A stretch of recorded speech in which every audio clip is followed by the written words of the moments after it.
Alo? Жанар, амансың ба? Жақсы аманшылық. Денсаулық қалай? Сол жүрегім қағып. Қандай да бір жаңалық бар ма, қысым бар ма, қоқан-лоқы бар ма, айт. Онда ештеңе болған жоқ біздің жақтан. Тыныш, шәчүй да тыныш, сақшысы да тыныш, бәрі тыныш. Бір сөздер естідім, жаңа Қазақстанда не дейді, Садыржан әният дей ма біреу? Ол Жанар деген анау, Жанар деген мынау деп тағы бірнеше қыздардың атын айтады. Мен айтып отырмын аға. Атадан тумаған, әкеден тумаған біреу сықылды өзінің шешесі көшеде жүріп, аннан-мұндан тауып алған біреу сықылды анау ше? Ол Садыржан әният деген, ол сөздің шыны, ол өте зұлым адам. Бірақ ауыз сөз. Ол енді ауызы әжетхана енді, ол шошқа қора оның ауызы. Өзінің аздап ақынсымақтығы бар, оны сен елеме. Оны Қазақстанда ешкім оны адам деп қарамайды. Ол өзінің кәдімгі ашық сондай адамдықтан кетіп қалған екен өзі де біледі. Және оны мен санасып жатқанда ешкім жоқ, оны білсең болды. Ол кәдімгі мына бір өте оңбаған, қазаққа қарсы жұмыс істейтін адамдар бар, олар соған бір тиын тебен береді, өзі кедей жігіт, жаңағы жалдамалы жұмыс істейді, сосын үй жоқ, күй жоқ, қаңғып келген, сосын солтүстікке барып бір үй бірдеңе алып берді, болды, сосын сол негізінен сол бізге қарсы үру арқылы жан бағып отыр ғой. Жоға, сіздер оны неге заңға бермейді, сотқа бермейді, мынау неге албаты оттайды. Қолында қандай дәйегі бар, кегі бар, үстіп айтатын, біреудің неге албаты қаралайды деп. Қолындағы дәйек кегін шығарсын. Адам деген бір ауыз сөз айтқан кезде соған айтатын дәйегі болу керек. Соған айтатын фактісімен қосып сөйлеу керек. Бүйтіп оттай берде, мың жерден адам тыңдамақ дегенменен қарғы отырып, біртүрлі жаман аура қойып тарататын, қоғамға тарататын. Сондай адамдар неге сөйтіп қояды дейін мен. Азамат деген бір ауыз сөз жақсылығын айтады, азаматшылығын көрсетеді. Болмаса үндемей отырады қолынан келсе. Ананың істеп отырған немене? Капыр сол. Анық өзі қардасымен шешесін қытайдың астына сап беріп, арақ сұрап ішетін өзі анау. Оның не баласы көрінбе көргір. Атадан тумаған. Ол анығында жаңағы Омарәлі Әділбек бастаған, Омарәлі Әділбек дейтін Қазақстандағы жебеу дейтін ұйымның басшылары кезінде осы қазақтар жаппай қамалып жатқанда бұл өтірік, бұндай қамап жатқан жоқ, екі елдің достығын бүлдірмеңдер деп біздің үстімізден сотқа арыз түсірген адам. Сол Омарәлі Әділбек осыларды жаңа қаржыландырып отыр, бұл бір. Екіншісі, сен туралы жаман сөз айтқан ол ғана емес. Тағы біреуді естідің бе? Жоқ. Екінші біреу де айтты. Оның аты Нұрлан Ерған деген бір шал. Нұрлан Ерған енді 60-қа таяп қалды ма, сондай шал, білмеймін жасын. Ол енді мына Іле Қазақ автономиялы облысының Шапшалында жүргенде кәдімгі жер егіп, елдің сиырын жиып алып бағатын сиыршы екен. Оқымаған. Қазақстанға келіп сол жалдан жұмыс істеп жүрген. Қазір ол да жаңағы сияқты жұмысқа тұрған, басқа еш шаруасы жоқ. Негізінен сол қазақ ұлты үшін жұмыс істейтін жігіттерге қарсы 24 сағат үреді. Сол таңертең көзін уақытыменен жаңа ел жұмысқа шыққанда телефонын ашады. Түнде ел ұйқыға кеткенше сол үреді, басқа шаруасы жоқ. Бұл Нұрлан Ерған деген кісі Қазақстан мемлекет кішке тектемейме бұлар, не айтып өсін?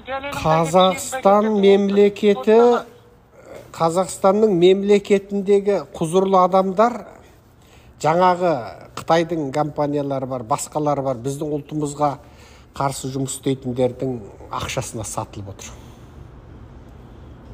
Ақшасына сатылып отыр. Бірақ ауыз сөз сол. Тіпті өкінішті болған екен. Өте өкінішті. Енді сен үшін өте ауыр, сен ойлайсың, анау алыста жүрген адамдар Қазақстанды бір сондай қазақ үшін жұмыс істейді деп. Жоқ, ондай емес. Қаңтарда қазақтар жан бағалмай, қымбатшылыққа шыдамай көтерілді. Сол кезде 4 жастағы Айгөркем деген сәби қызға дейін атып өлтірді. 4 жастағы қызға дейін өлді. Қаңтарда өлген адамды енді жаңағы 300 дейді, 500 дейді, бірақ шетелдің кейбір саясаткерлер өлген адам 5000-нан көп болуы мүмкін деп отыр. Кәдімгі пулеметпен оқ жаудырып, Ресейдің әскерін шақыртып, Тоқаев өз қазағын өзі қырып салды. Сондықтан сен енді шетелде жүргенде біз де сондай ойда едік. Біз де жаңа қазаққа деген махаббатымызды қазақтың билігіне деген махаббатпен шатыстырып, немесе қазаққа деген махаббат қазақ билігіне деген махаббат деп шатыстырып алғанбыз. Оны әлі күнге дейін 90% қазақ сөйтіп ойлайды. Жоқ, қазақ халқы мәңгілік, қазақтың билігі уақыттық. Қазақтың билігі болып бүгін мынау ертең анау келеді, бірақ қазақ мәңгілік. Сондықтан бұл билікті сүюді халықты сүюмен шатыстыруға болмайды. Біз қазақ халқын сүйеміз, бірақ қазақ билігін сүймейміз. Соны білу керек. Біз билікке қарсы сөйлесек, олардың жаңағындай зұлымдығын әшкерелесек, сынасақ, біреулер сендер мемлекетке қарсыңдар дейді. Біз мемлекетке қарсы емеспіз. Мемлекетті өстіп құртып отырған сұмырайларға қарсымыз. Енді екіншісі жаңағы Нұрлан Ерған деген бар. Бұл Нұрлан Ерғанды сен білуің мүмкін. Мына Шыңжаң телеарнасындағы Панар Ерған деген қыздың туған ағасы. Панар Ерғанды білем ғой. Панар Ерғанды білесің ба? Панар Ерған туралы мен де көп нәрсе айтамын, бірақ мен айтпай тұрмын әзірге дейін. Сөздің шыны. Айтамын, бірақ айтпай тұрмын. Кейін бір жүргізуші артынан бір қайырымдылық қор ашты деп сөйтіп жүретін. Соны естідім, бірақ өзімен тікелей сөйлесіп, оның қорына үңіліп, өзіне үңіліп сөйлескен адам емеспін, білейін бұлай. Енді қызығы Панар Ерғанның күйеуінде сол сені қамаған сияқты қамаған. Ол Қазақстан мен Қытай ортасында жүрген бизнесмен болған. Панар Ерғанның баласы сол Панар Ерғанның шешесінің үйінде жатып оқыған. Содан Панарды да қамайма, қамамақ болама, содан ол құлап больницаға түседі дейме, бірдеңесі бар. Содан жаңа Нұрлан Ерған бар, шешесі бар, інісі бар, бізге келіп арыз береді. Панар Ерғанның әкесі Ерған бірдеңе ұлы деген шалды да Қытайда жібермей қояды. Содан оны арызданады, шалды жібереді. Артынан бұлар арызданып жаңа маған келеді. Біз оны халықараға жеткіземіз. Сөйтіп Панар Ерғанның күйеуі шығады. Жаңағы аталмыш тәрбиелеу, саяси үйрету орталығынан босап шығады 1 жыл ма 2 жыл дегенде. Енді сосын ана жақтан біреулер қорқытса керек. Жаңа Омарәлі Әділбегі бар ма, басқасы бар ма, қорқытып сен мына Серікжанға арыз бердің. Енді егер сен Серікжанға жоласаң, қарындасыңды қамаймыз, күйеу балаңды қамаймыз деген ба, жоқ, басқа себеп бар ма, өзі сол үру үшін арнайы айлыққа қызметке тұрды ма? Сол Нұрлан Ерған содан бастап міне жақсылыққа жамандық, асатқанға тасатып, сол күйеу баласын босатуға, халықараға көтеруге қызмет істеген бізді міне 24 сағат жамандайды. Оның жамандағанына міне 5-ші жыл болды. 5-ші жыл болды. Сол сен ол ана Садыржан Аниятты ғана естідім дейсің. Ол бұлар бір команда. Бұлардың арнайы WhatsApp группасы бар.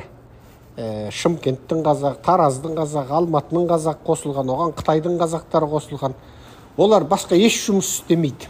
Мал бақпайды, сауда істемейді, кәсіппен айналыспайды, таксишілік қылмайды. Олар сол таңертең тұрып сол телефонда сол бізге қарсы сөйлеп бастайды. Олардың кәсібі сол.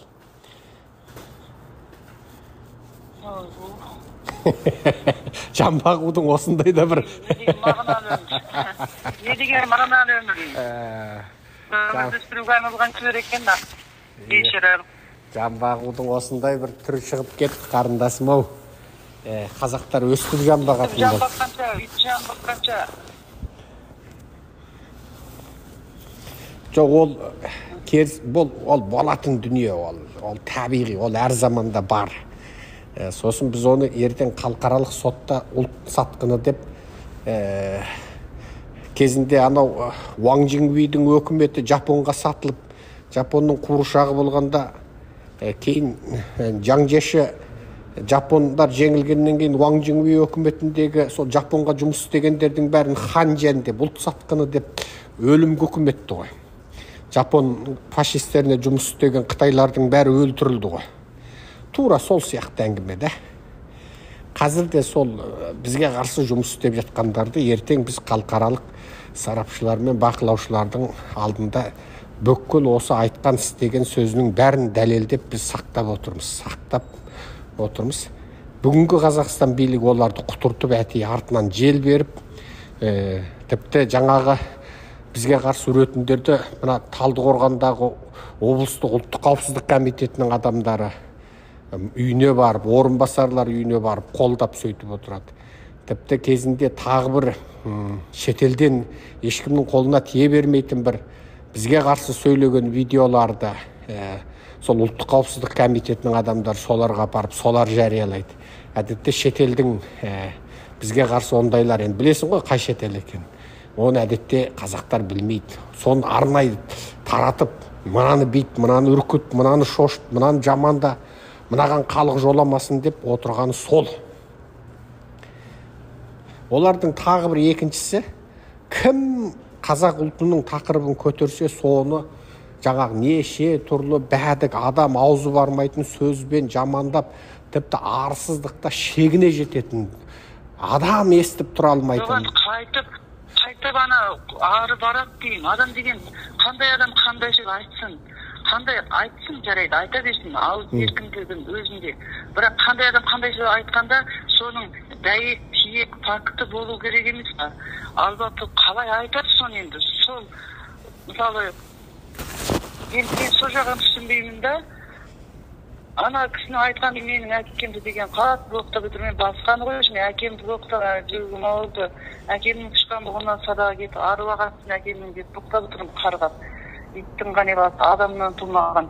Өзі ананың ұлты қазақ емес деп ойладым мен. Қазақтан туса тұңғырғанда тіпті бір арам сөз айтпайтын еді ғой. Ауыз не деген арам, еркек адам басымен әйел. Оны өзінің жерлестері айтады, оны ол шешесімен еріп кеп қазаққа тиген жаңағы ұйғырдың баласы деп айтады. Содан Қазақстанға өтіріктен қазақ деген құжат жасап, қазақ болып алды дейді. Түрі де ұйғыр, сөзі де ұйғыр. Менің атымды атағанда да сол ұйғыр акцентпен атайды. Сол енді білесің ғой, іле. Мен де жаңа атына қарадым да, біріне қарадым да, шашы алып алды батан, бетін жумай, сол сұрап ішкен арақ бір жатын іше сап, сол қолына кезген ноттап отырған адам екен. Мен ойладым, мынаған ертеде мынаны сөйлемесенше де өз сықылды адамдар сенеді. Зиялы қауым өзі шеп-ішіп алады. Жоқ, зиялы қауым оны тыңдамайды да. Ол енді сөздің шыны бір Қытайда да бір анау бір қоқыр-қоқсық жағалап жүретін бір ішіп алып жүретін біреулер болушы еді ғой, тойда жаңағы бір қазан жағалап. Ол сол, басқа түк жоқ, оның беті де беделді жоқ, айнала адамда да жоқ, қалтасында ақша жоқ, басында ми жоқ, бетінде ар жоқ. Сондай біреу, былайша айтқанда қоқсық. Оны біреу оны адам сөйлепті деп біреу оны елеп жатқан ешкім жоқ. Оны сен өйтіп ойламай-ақта ғой. Елемей-ақта ғой. Жоқ, шынымды айтқанда, әкемді айтасың, әкемді сөзін жақсы көргенде, әкемді ауырып қалды, әкемді құтқарам деп мен істемейін, бармаған жер аспаған тауынғанына. Сол құтқарам деп жаралады деген ол. Сөйтіп кеттім, өзімді өмірімді қойып қойды. Бірақ енді амал жоқ, ағалан уақыт сағат 4 сейітті. Сол әкемді әрең өлімімді ұмытып, енді кішкене қайғыны, сағынышқа ұласып, қайғым сөйлеген кезінде мына жағдайға шықты. Содан келе жатқан осы. Сен ана... Өмір, 10 жыл өмір. Маған қатты ауыр болды. Сен ана Панар Ерғанның телефонын тауып бере аласың ба?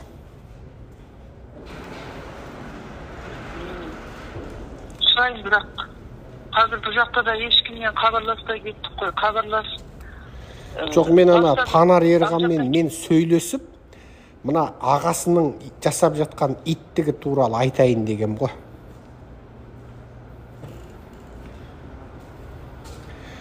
Бұл Панардың әкесінің Қазақстанға келуіне біздің үйім себепші болған. Бізге арыз берген. Біз халықараға көтердік. Оның ана түрмедегі күйеуінің бостандыққа шығуына біз себепші болдық. Біз халықараға арыз бердік. Ол жаңағы Нұрлан Ерған бар, жылап еңіреп отырып, шешесі, інісі үшеуі бір отбасынан кеп арыз берген. Оны халықаралық жаңағы қайырымдылық ұйымы деген. Видео бірдеңелер бар ма сіздерде? Бар. Видео, аудио бірдеңелер бар ма? Бар, бәрі каналымызда тұр. Бәрі тұр каналымызда. Халықаралық рақымшылық ұйымы, Годжи Тышы Зужы деген ұйым, Қытайша ағылшынша International Amnesty деген ұйым, сол ұйымның арқасында оның жаңағы Панардың күйеуі шықты. Ал мынау содан бастап бізге жылап еңіреп арыз берген видеосы тұр, біздің каналда тұр. Өткенде жуырылда қайталап тағы бір сап қойдық. Бұл арнайы жаңағы Қазақстандағы сол Омарәлі Әділбектердің былайша айтқанда басыбайды иті болып кетті. Омарәлі Әділбек ол өзінің жеке ақшасын төлемейді ол. Ол Омарәлі Әділбек ол өзінің қалтасынан оған үрдеп ақша төлеп тұрған жоқ. Оның енді қайдан келетінін мен айтпай ақ қояйын.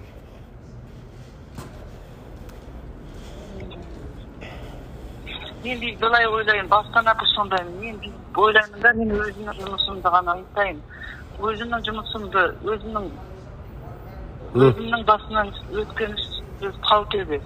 Сондықтан ешкімді бар ғой, бір аузымнан атырауыз кісінің атын беріп, атырауыз кісіні қоспайын деп өлейін, солай вәде берген, өйткені басында әуреім көп қой. Біреудің атын шығарсаң, содан барып әңгіме жасайды. Тәттей нәрседен жерілмейді, құдық сақтасын, ол жерілмейді ондай нәрседен. Көрдіңіз бе, алдыңғыны келіп сақшылар менен сұрады, ол кезде сіздің атыңызды шығарған. Мына алтаға менен, бабын сұраған менен.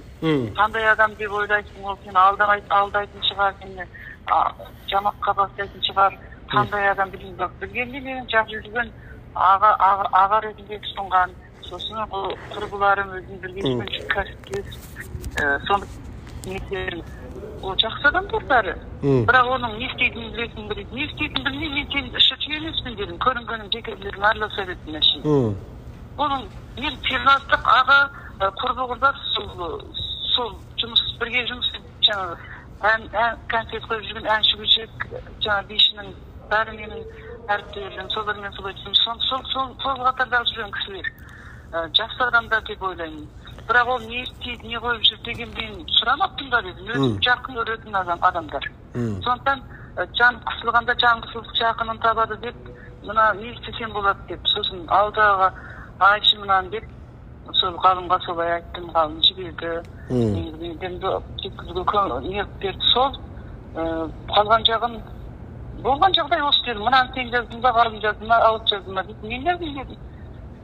Мен жаздым, мен сендерге ескерттім. Мен жаза алмай отырған жоқпын, айта алмай отырған жоқпын. Мен мемлекеттің беделіне мүддесін қорғағаным үшін мен өзімнің өміріммен, денсаулығыммен осыны қорғап отырмын.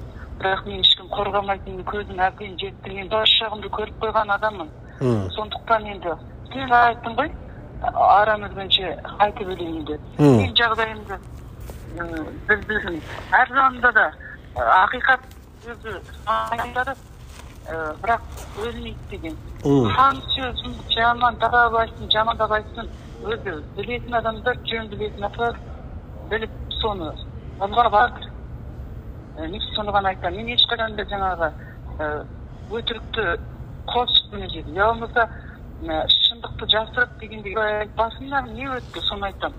Мен сына қандай тағдыр келуінен қати назар, мен осы басын ақыр ұстанып келеді. Өрді туылғанда ұстанған менің мінезім осындай, менімен қатар жүрген, менімен жұмыс істеген адамдар бәрі біледі менің мінезімді. Кейбіреу ойлауы мүмкін, жанар кейде өлісіп қалады. Мен неге өлісіп қалам? Ақиқат табылған жерде өлісіп қалам. Адамгершілік болмаған жерде өлісіп қалам.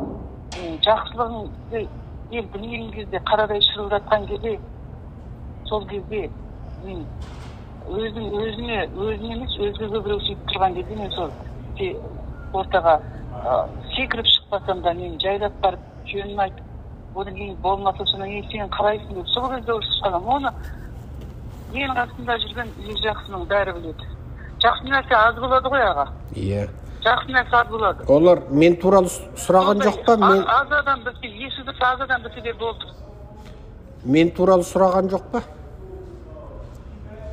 Сізді сұраған жоқ. Өте. Бірақ мен бар ғой соңғы кезде осы Ләззат деп айттым ғой. Ләззаттың алдынан естідім. Сіз айтты, мен жаңа сол программға хат жаздым, жазамға дейін деп. Сосын кейін ана Болат Сырлыбаев деген визал орнының бастығы сол айтты. Сосын сөйтіп маған қарап қойдым. Олар Болат Сырлыбаев та мен туралы айтты ма саған? Иә, сіз туралы айтты. Менің класстасым деді ғой. Шығыстануда бірге оқыдық деді ғой. Мен онымен оққан жоқпын. Болат, мен атынан білдім, Болат Сырлыбаев сол сөз сартып отырды сол кезде. Жоқ, мен ондай шығыстануда. Сіз оққан жоқсыз ба не? Жоқ, ондай Болат Сырлыбаев деген атты бірінші рет естіп отырмын. Ой, Болат Сырлыбаев мен шығыстануда бір болатқанын. Екшен Болат, немене, Серізжан сіздің атыңызды айтты. Соның бетіне қарадым, кім десем, жүр ғой қазір қалқарада бірдеңелер жазып дейді. Содан кейін білмей екен дедім. Бірақ өткенде Ләззат атын шығарып еді, сол кісінің бетін шықтым. Сөйтіп айтты, сіздің фамилиям бе? Одан мен ол айтты, Райбадағы Аббас деген менің класстасым деді. Онда Болат екен екенбіз. Болат сол мына мені жеп отқандарға сатылып солардың жаңағы несін жеген екен. Сөйтіп қалай нетіп отқан адам екен. Қалқараны чулатып жүр дей ма? Ләззат жазма сізге, Ләззат та сөйтіп айтты. Ләззат та бір мезет маған жақсы сөйлесіп жүрді да. Біз енді 2004-тен бері белгілі еткен әпекесімен болып жұмыс істеймін. Бірақ қылт етіп бірдеңе не шығара қылаға арыздасын. Бірақ енді бізге көп жүргізі мен ол кісіні жамандық қылмайтын. Осы мен 2019-да босап келгенімде біраз уақыттан кейін хабарласып едім. Ой, бұтша, сен жоқ болып кеттің, ой, қайғы еттің. Алма көзге жанар, тап кеп аттың деп сөйтті. Мен ауырып қалып соны 2 жылда ішкі жақта болып, ішкере болып соны қаралып келдім. Ішкері басқа телефон істетіп, телефоным қалып қойыпты. Деп сөйтіп өтірік айттым. Енді мына жақты құралып тұрмын ғой енді мен. Артық сөз шықпасы. Жақсы болып кетеді деп өздері сөйтіп қойып жаған жағындай ақша түсірдік. Одан кейін жаңағы қызметімді қолдаймыз. Одан кейін жаңағы жақсы күнден береміз.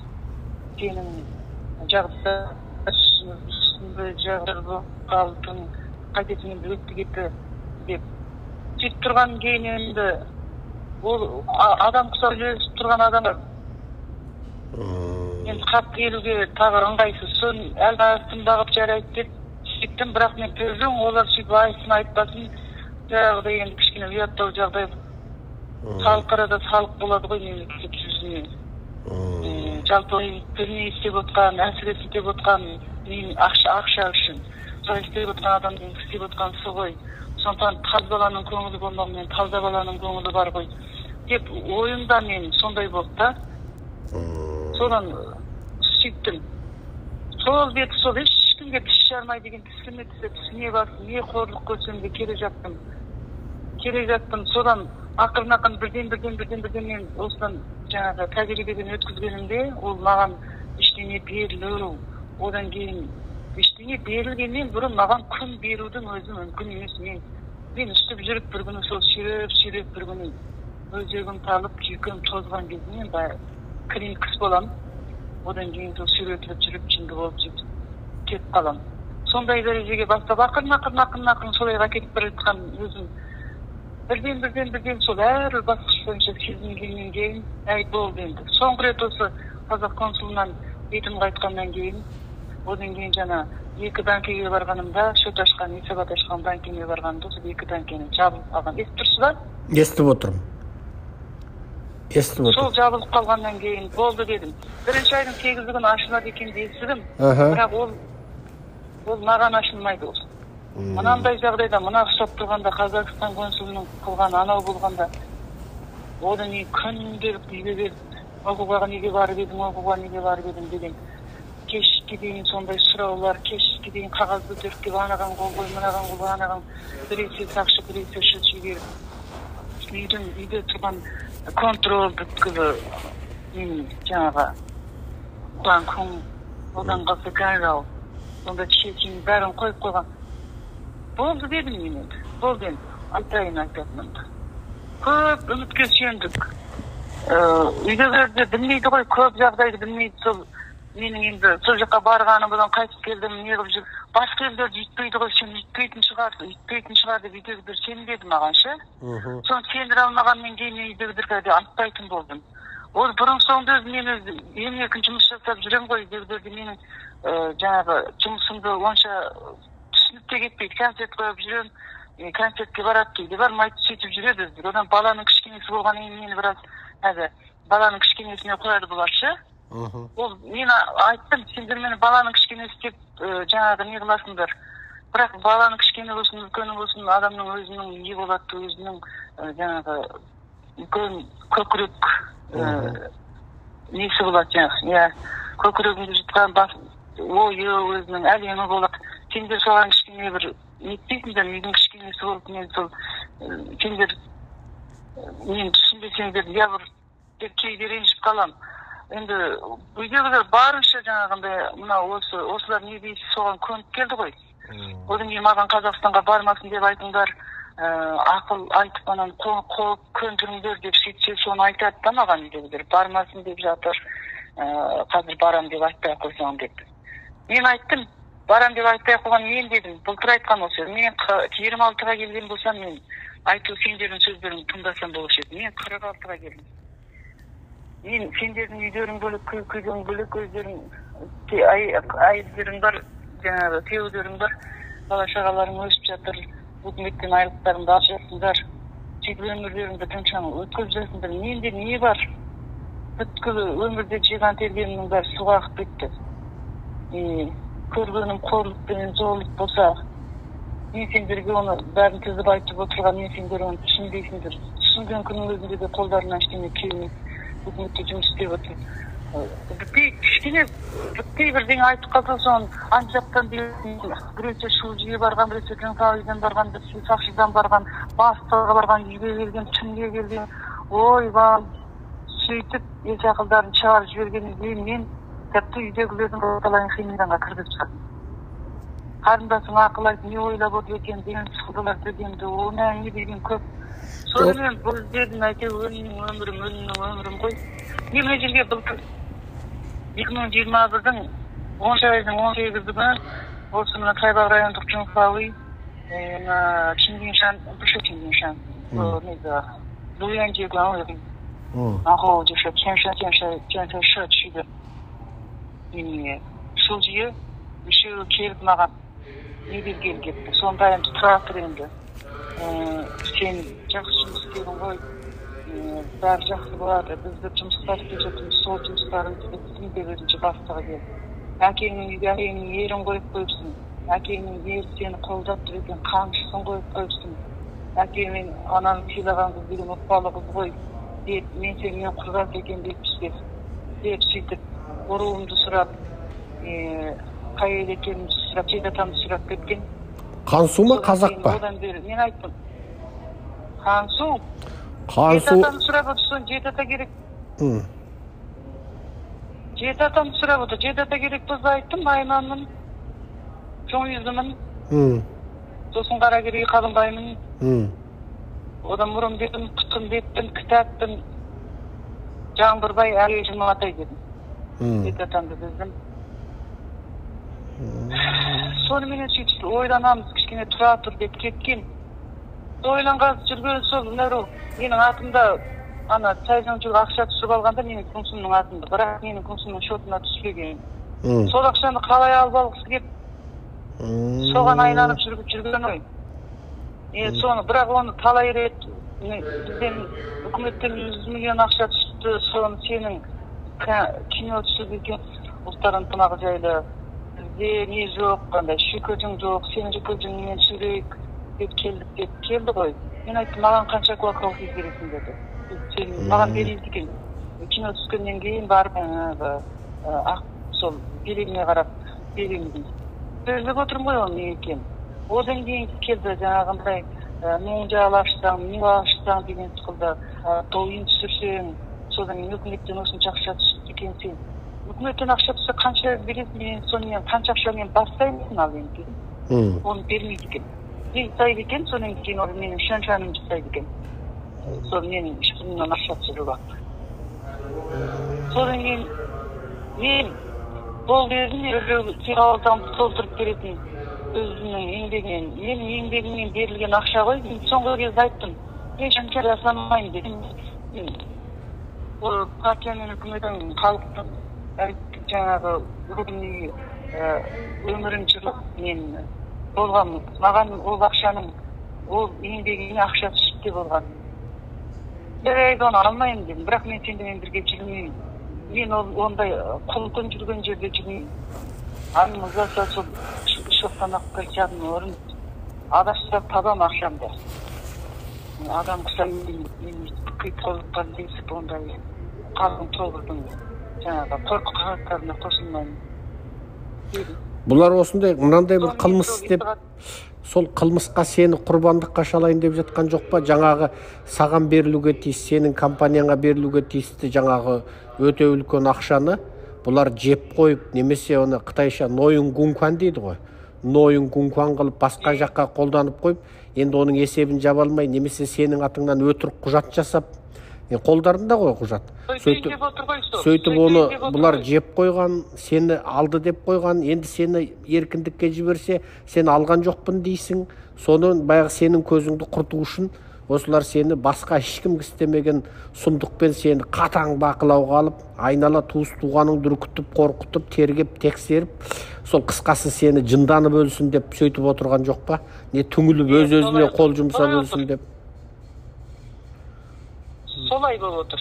Мен айттым, мен баста айтатынмын, дүниеден тойып кеттім, өліп алам мен деп.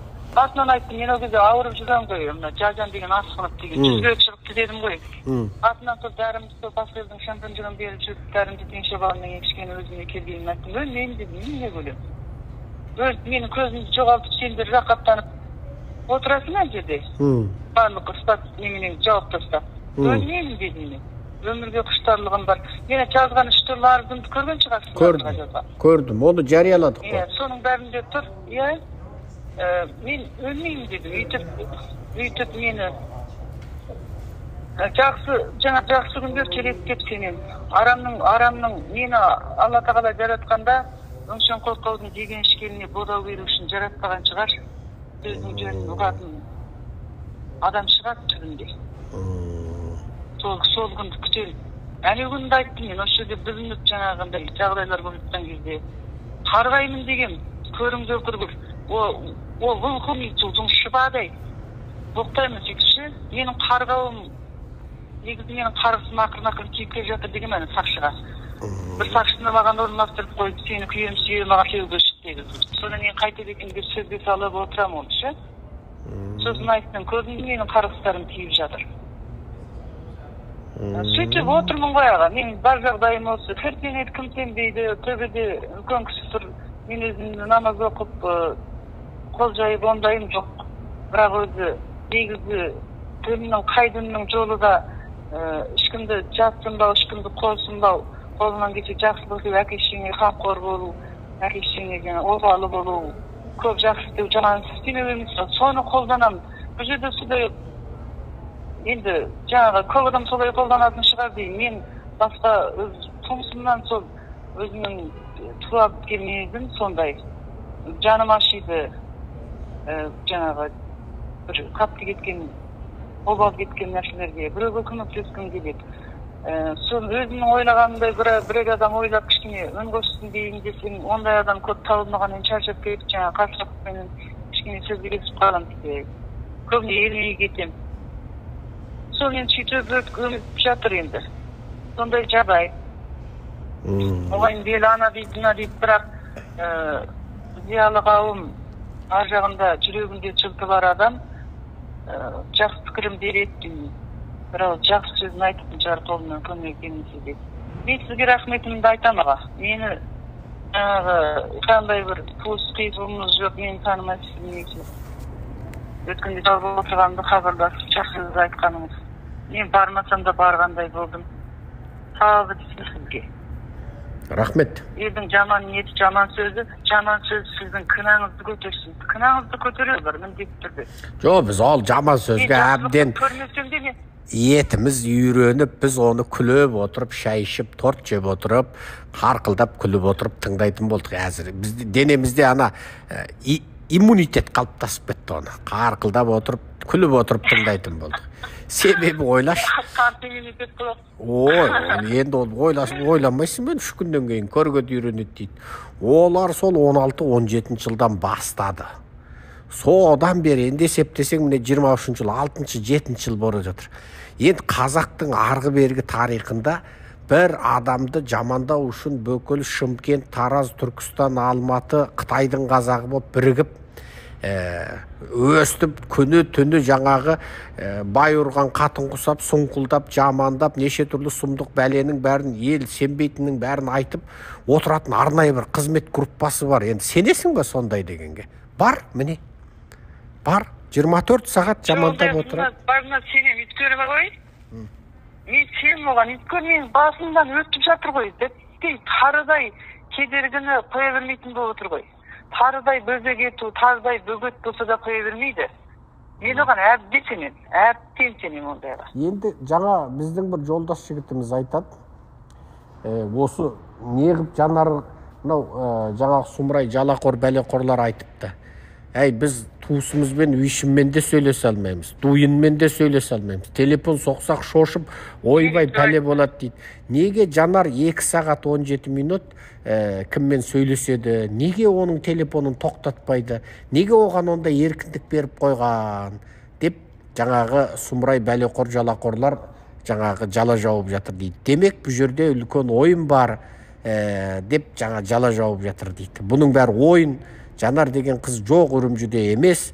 Бұл Қазақстандағы бір қыз Серікжан сол қызбен жаңа сөйлесіп, өздері сөйтіп, жоқ әңгімені айтып жатыр деп жаңағы жала жоқ. О жағынан енді адамдар сенбей қалғандай болды. Мен де таңғалып отырмын. Мынаны өшіген жоқ. Бұлар енді тыңдап отыр ғой. Мен бұларға айтып, 6 жылдан бері айтып, жасырып келіп, енді ал ондай болса деп шыққаннан кейін бұлар сен қашан үйтіп едің деп келейін десе, оның жөні жоқ. Сен қашан бүйтіп едің деп келейін десе, оның жөні жоқ. Мен айтып жүрмін, ешкім тыңдамайды. Тыңдайын десе, біздің шамамыз жоқ, тыңдауға келдік. Біздің міндетіміз осы дейді. Сонымен енді, бұл енді қалқараға шығып кеткеннен кейін, біздің осы еліміздің жоғарғы билігіндегі отырған кісілерді естіп отыр, қадағалап отқан болу керек. Болу керек емес сөйтіп отыр ғой. Сонымен не болса да айтып алсын енді. Не дейді екен енді? Осының ішінен де бәлкім енді оңайлықпен кім жан бергісі келеді? Осының ішінен бір жерін ұстап алсақ, содан кейін содан пайдаланып қарсы пікір айтсақ. Мен де ғалымға айттым.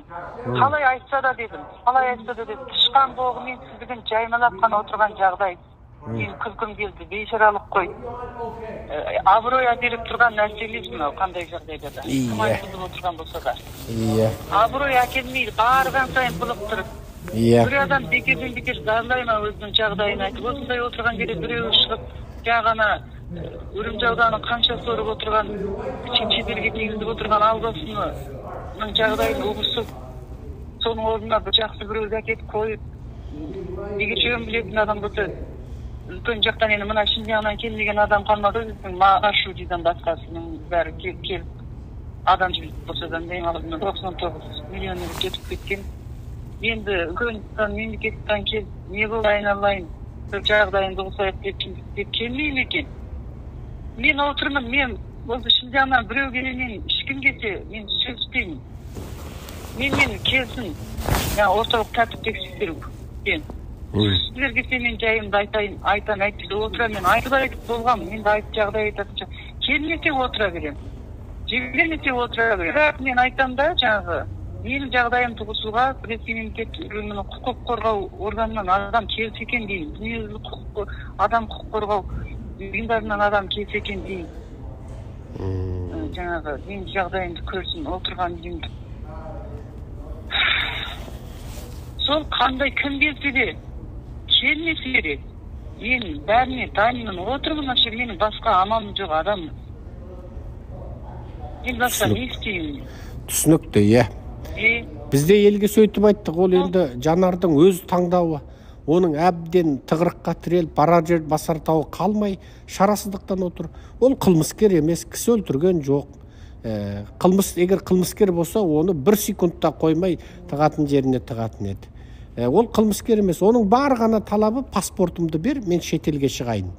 Шетелге барып емделейін. Барып күйеуге шығайын дедім. Менде бар ғой, мына жеңіп жатқан жаңағы өзің барған сайын азайып бар жатыр. Барған сайын азайып бар жатыр. Сол бар кезінде сынап көрейінші деген бар бір кішкене сынап көруге нетейінші деп. Міне жерден жігіт атаулы жоқ, жігіттің бәрі Қазақстан сеніп отқанына видалы орындағылардың қылғана болғанда міне жерден немене жігіт қалды дейсінші жылдай. Бәрінің несі. Қазақстанның жаңағы сөйлесіп содан мен тосқылайын десең, ол ертесі күні сенің тыңшың болып шыға келеді. Ондай жағдайын көріп отырып, біреумен қалай бас қосып, біреумен қалай бүйтуге. Мен өзім енді жасым енді бірталайға келіп қалды. Ұрпақ көрсем де, көрмесем де келеді. Ол енді бұйырса болады, бұйырмаса болмайды. Мен бар ғой, адам сықылды адамдармен сөйлескім келеді. Мынау еркегінде жалғыз қалып қой, еркек екен ғой, мен ешқашан бір сүйіспесеге барған емеспін. Менің арам жүрген жігіттер көп болды. Менің класстарым, жолдас қыздарым бәрі біледі оны. Көп жігіт жүгіреді. Бірақ мен өзім талдап сол қарап жүріп, өзім көңілімдегі. Мен қандай жан екенін түсіндіңіз ғой. Түсіндім, иә. Кішкене арманшыл, кішкене романтикалық, кішкене неге жақынмын. Адам бір бірдеңе іздеймін. Оны мен көп адамға, сол нәрсе көп адамның бойында болмайды. Болған күнде де кішкене енді кедергілер болып, бәлкім бұйырмай кетті. Жалпы алғанда, анау мына қоқыр адам екен деп сөйлесе салып, анау мына қоқыр деп еркек екен деп оны мен әңгіме айта салып, құшағына құлай салып, ондай әңгімемен жоқ. Мен оны өзім сөйтейінші енді, қойшы енді, уақыт кетіп бара жатыр ғой десем де оны жасай алмаймын. Менің табиғатыма, менің оны үйкеме берілмеген нәрсе ол. Сондықтан шыдайынба отырам. Жалғыз отырсам, қанша уақыт жалғыз отырсам да отыра беремін.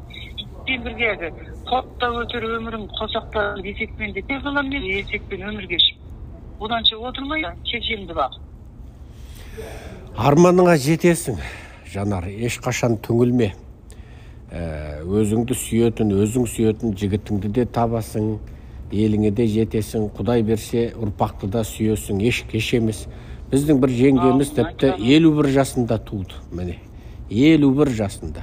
Одан тіпті сол 55-не дейін туып ең соңында жеңгеміз мына ағаң айт енді, тоқал алатын болса алсын, мені қинамасын деп жүретін. Сол қанша өзі 54-інде ме 55-інде ұл туып берді. Оғанға дейінгісінің бәрі қыз болды ғой. Сол ұлын туып бергеннен бастап жаңағы ағаңа да өзіңе де айтам, тоқалды түстеріңде де көрмеңдер дейтін.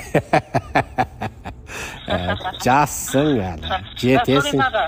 Мынандай болды, мен дейттім, сосын енді шетелдік жігіттерге күйеуге шығын деп қасымда адам қалмай кетті ғой мен. Содан бір шетелдік жігіттермен танысайын, соларға болса да күйеуге шығайыншы деп ойладым. Сөйтіп сол уағында сол шетелдік жігіттермен танысқан болам жаңағындай. Абайла, оның ішінде алаяқтар бар. Иә. Алаяқтар бар. Көріп бақтым да, оны да көрдім де соң ақырет жылы жауып қойып кетім. Сөйтіп қойып өзім отырым, сонымен жас өмір өтіп жатыр.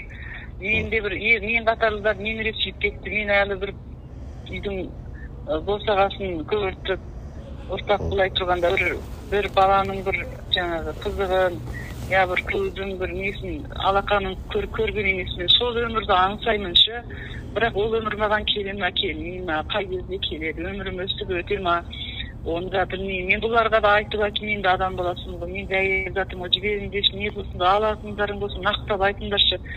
Сипақтамай келіп жүріп айтсын да, осындай ақша бар сана, сенің менде алайықшы, мынандай түсегізің етін саған білетін қалған мысалы түсірдік қой. Кей салғаш болды енді дедімші, сөйтіп қана кетейікші қыраққан, еғыласың да бізден. Оғанда жұмыс еді, тұсақ бір-біріне қарақ қойып, тағы оған тағы келмейді. Айланып, солай көйгей сөйші болып, солды, болып сөйтіп айланып келеді. Мен айтсам, сен ұтсаң да осыныңнан ұтасың, сен ұтылсаң да осы қылығыңнан ұтыласыңдар сендер дедім ше. Менің адам көргенім рөліктің болса. мен осынша көп тәжірибеге, көп жағдайға ұшырап, менің басымнан келіп тұрғаным. Сен ұтатын шығарсың осыныңнан дедім. Осыныңнан ұтап, бірақ ұласың осыныңнан. Істей беретін болса. Не болды дедім, мен мынаны қанша ел ана десін, біреу ананы сөйлесін, біреу мынаны сөйлеп көрсін. Мына әңгіме деген оңай әңгіме емес қой. Оңай салыққа бетке. Ұят емес па? Осыны айтқызбай қоюға болмай ма? Бір қыздың қазақ деген бұрын соңды өзі ешқандай бөлшектеушілікпен, бүліншілікпен араласпаған. Момын халық қой, жуас халық. Шайын қойып, құдай қонақ деп бір несін сойып, бір малын сойып, шығарлаған болса да сойып отырған халық қой, жақсы сөзін сөйлеп. Ішінен енді ана-мына біреулер шығып қалады. Мен емес, Абайдың өзінің талап жық қойып жатаған кезіндегі талай жаман болған, талай жақсылар болған.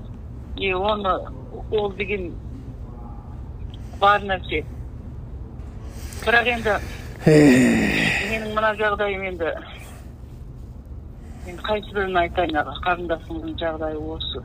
Жақсы болады бәрі жақсы болады. Міне өткендегі сендер жақтағы карантинді жабу, қаладарды құрсаулау тоқтату, сілекей тексеруді тоқтату деп жастар кәдімгідей талап қойды ғой көшеге шығып. Енді оның ешқайсысын соның бәрін қамап соттаған жоқ қой, мысалы. Талабын орындады, карантинді тоқтатты, тексеруді тоқтатты, мысалы. Енді ақырын жақсы болып келеді, жақсы болып өзгереді, үмітті бол, үміткер бол.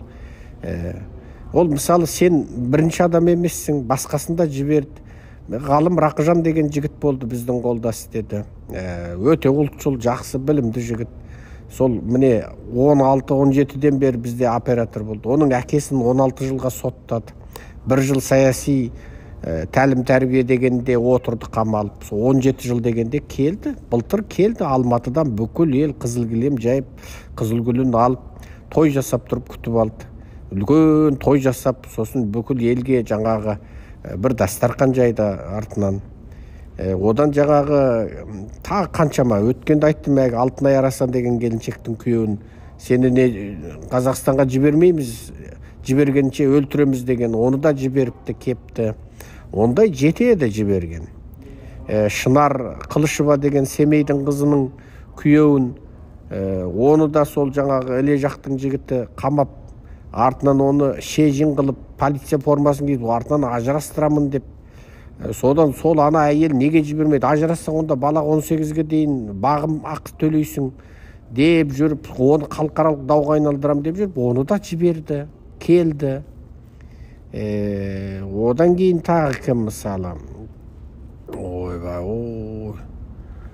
Ой, жетеді ондай әңгіме мысалы. Кешеге бір жігіт айтып отыр, сол менің жалғызыным қалып еді, содан оқуға жазып алып кетіп, содан кейін шыға алмай жүріп, мен осы кісіге айтып, содан кейін сөйтіп алып келгенбіз деп бір жігіт маған шығып жазыпты. Bir qancha jigitlar havollashibdi. Sizlarga rahmetini aytib, mаған жаңағы berib, kichkina intervyu berib, сөйтіп ешіне қоңға лақтырып, сөйтіп жасап отыр. Жаңағы сізді алдағаны, жаңағы алды, мақтап, соларға жаңағы не қылып отыр. Сол ғой, ақиқатта жүрген адамды жаман қылатындар көп. Мен енді қандай жағдай болуынан қатты назар рахметімді айтсам сіздерге. Одан кейін үміт күтемін, үмітпен отырмын ғой.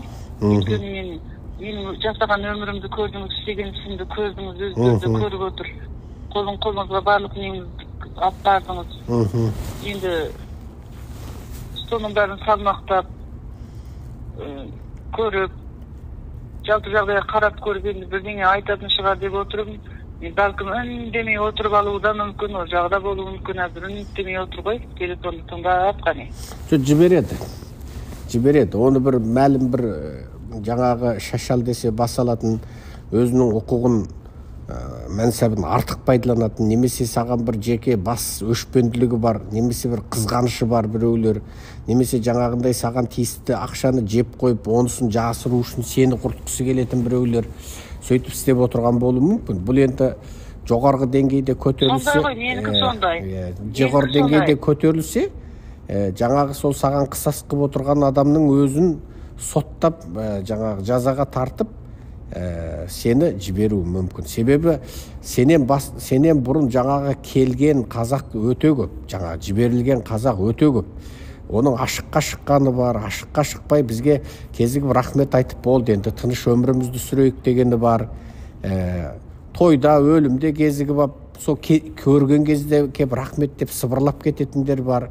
Үйіне қонаққа шақырып, жылап отырып рахметін айтатын бар. Жетеді ондай қазақ. Өте көп, өте көп. Өте көп. Ол енді бұл айтсаң ұзын әңгіме жаңағы. Жаңағы ана Шынар Қылышева деген Қазақстанның жергілікті қызының күйеуі ана Қытайдың қазағы ғой.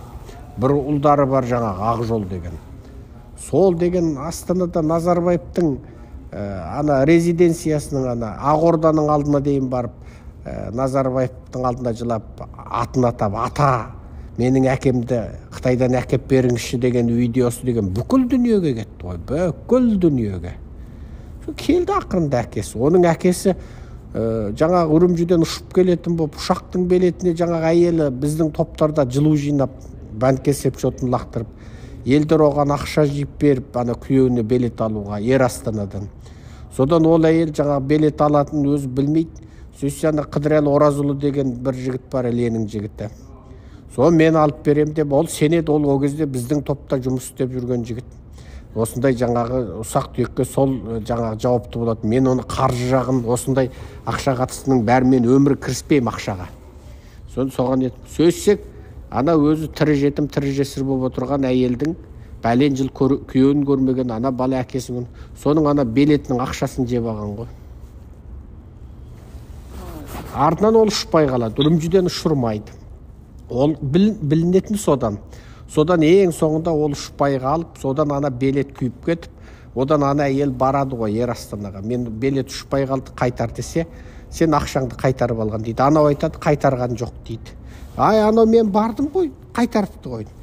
Мен звондаймын, қайтар ана әйелдің, енді елден көптен жиналған ақша, өзі тірі жетім, тірі жесі десем, ол билет қайтпайды дейді. Мен Ер Астанаға звондап осы сөйлестім ғой. Тіпті дұрыстап отырып, осындай қиыншылық жағдай, осы бүкіл қалқара білетін Шынар ол деген. Бүкіл дүние жүзі білетін Шынар. Сендер мыналарың не ұшпай қалды? Ол ұшпағанда оның себебінен емес, Қытай жақ жібермей қойды, тағы бір қағазың кем екен деп. Сол өзінің тұрған ауылынан діни рұқсат қағаз ба, тыныштықты сақтау мекемесі дегеннен рұқсат қағаз ба, бірдеңең жоқ деп шырмап. Иә. Содан әгі Ер Астанаға звондасам, тіпті ондай жағдайды түсіндіріп, бір бет өтініш айтсаңдар, 100% билет қайтарамыз дейді. Содан ол қанша ақша десек, мұнша қалды дейді. Ал анау Шынарға Қыдырәлі Оразұлы айтқанда, ол екі есе баға айтқан ғой, мұнша ақшаға билет алдым деген. Сөйтсе, одан әлде қайда аз қалған, және оны қайтпады. Олар айтқан, біз 70% қайтардық деген, оның өзін жеп алып, қайтарған ақшаның өзін жеп алып, және қайтармай қойды деп Ер Астанаға жала жауып отырған ғой. Сонымен ию болып бақырып шақырып, ең соңында елден жиналған ақша оңай ма ол әйелде? Баласын аузына тістеп жүріп бақты. Көшеде қаңғып жүріп, базарда қаңғып жүріп, жаңағы пластик пакетке салып алып, құрт сатып жүріп, жаным бақты ғой ол әйел деген. Жылап еңіреп жүріп, бүкіл дүниені шулатып жүріп, күйеуін алдырды. Оңай әйел емес. Соң күйеу келді, келгеннен кейін тағы бір балалы болды. Олар балалы болғанда біздің үйім күтіп алды. Арнай жаңа шілдеқанасын жасады. Ой, сондай болады, сияғанда сондай болады. Сен де сол Үрімжіден ұшып келесің, Құдай қаласа. Алматыдан кім біледі, 100 жігітті дайындап алдыңнан гүл алып, ал енді Жанар өзің таңда. Саңғырықса бірер жігіт болса жіберіңіздер. Енді түк амал болмаса жібереміз. Түк амал болмаса бір жігіт. Жігітіңіз кәсін ана Ернұр деген Вайшықшыдағы, Сözün Guanjıдағы. Біздің зады Қазақстанды қычқыды, Қазақстан қылам әгі тәксін демеген, шәгі теген өе? Башта кәппам ке, Қазақстанға әгі тегенмен де паспорттараны тамыз. Доктор да olsa, беріңіз жігітіңіз шәясына, біздің çözümümüz var, менің жоң жейла ашына керіп, телефон жоғына edip, ben әшемше әкелсіңіз паспортынан беріп сізге, тегін. Ол әйелдің аты кім? Видеосы бар. Ернұр деген. Ұйғыр әйел ма? Uygur'e. Ол Uyg'ur Чурунин 관리지등유장. Сайбақ райондық Rayonduk. кіріп шығу мекемесінің, яғни паспорт мекемесінің бастығы ғой. Шекарадан кіріп шығу мекемесінің бастығы. Меңгерушісі. Аты Ділнұр дедің ба? Ділнұр. Оның телефоны бар ма? Бойбек. Телефоны бар, бірақ бір рет телефон ұрсам, бұл телефон кімдәді? Чөттен бұның тойвай. Деп содан бермей қойған телефон бар.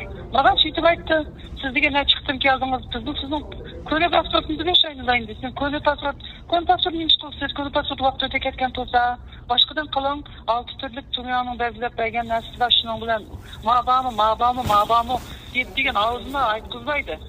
Әкемем үстіме көрмендіме, қине Қазақстанның көңжен қылған нәсі қәттіне, Қазақстанның шақырыш тағыз, қине менің ғалыңыз ашады бам, еріңіз кеп мен жөн жеден шығып, әкесім жеқін жоны азыры бермәсіз паспортыны. Деді? Ол ұйғыр әйел тіпті қансулардан арман саған тура тізесін батырып тұр екен ғой ол. Сөйтіп тұр. Шашал десе басалатын сұмырайдың өзі. Иә, сондай. Аудионы алыңыз дедім ғой, мына кім ғалым неге аудионы бермейді сізге бере алмады ма? Сол жерде тұр ғой бәрі. Ғалымға сен айтшы.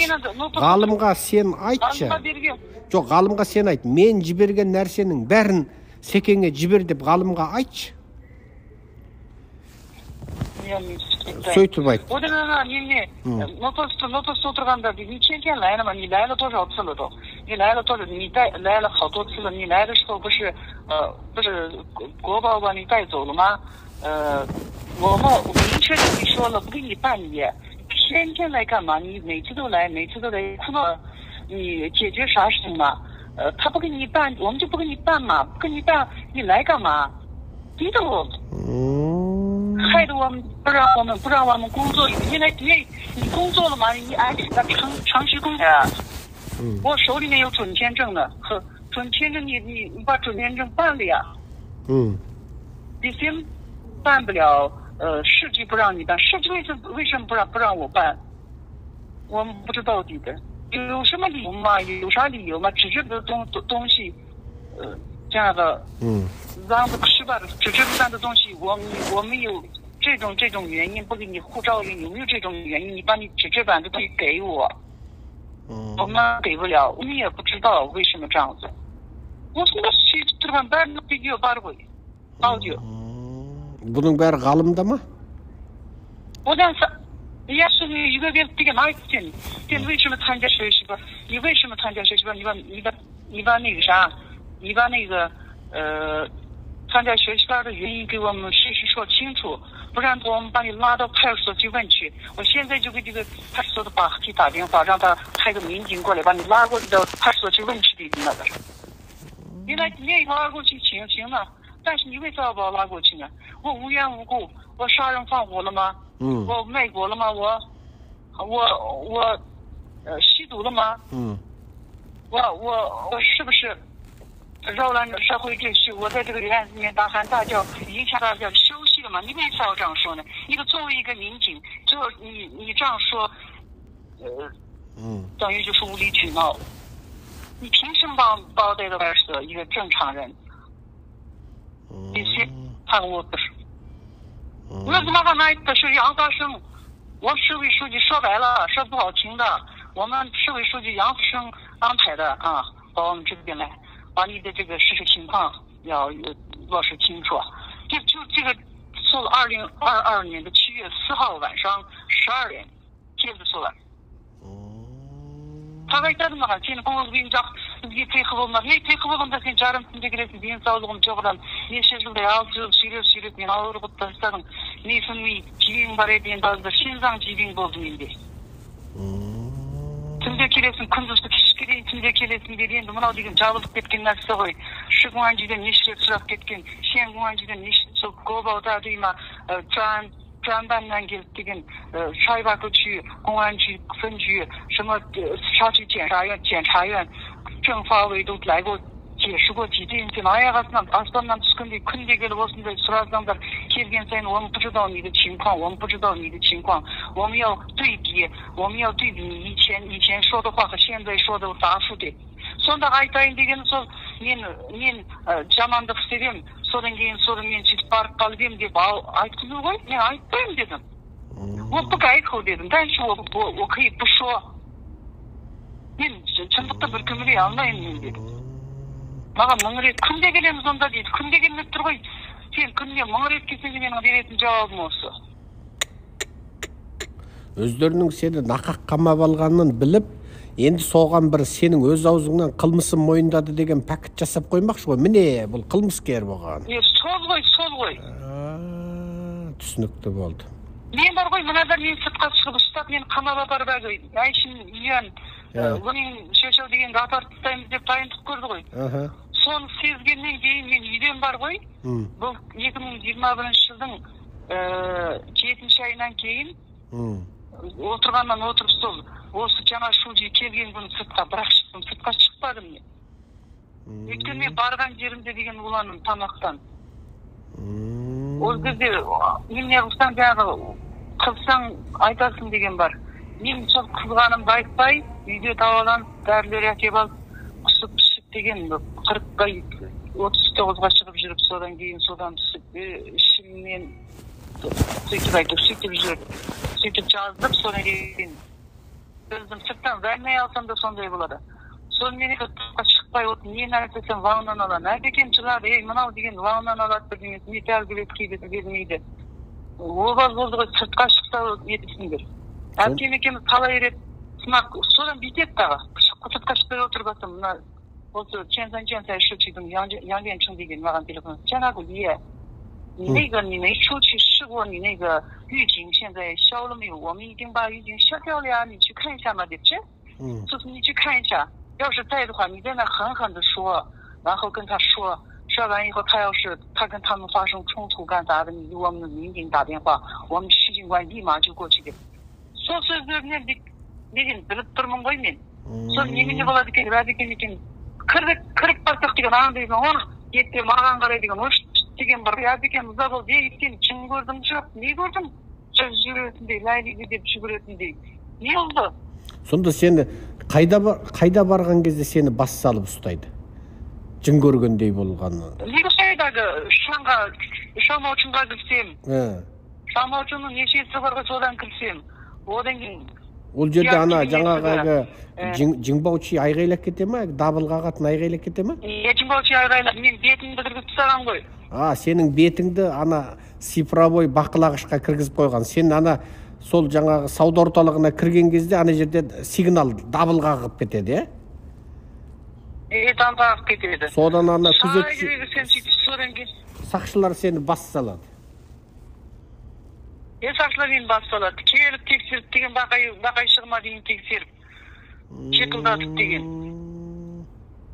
Содан кейін әрбір жерге кірсем, содан кейін тексеріп, одан тексеріп бар. Көп адамнан бірақ алып жалғыз мен ғана шектем.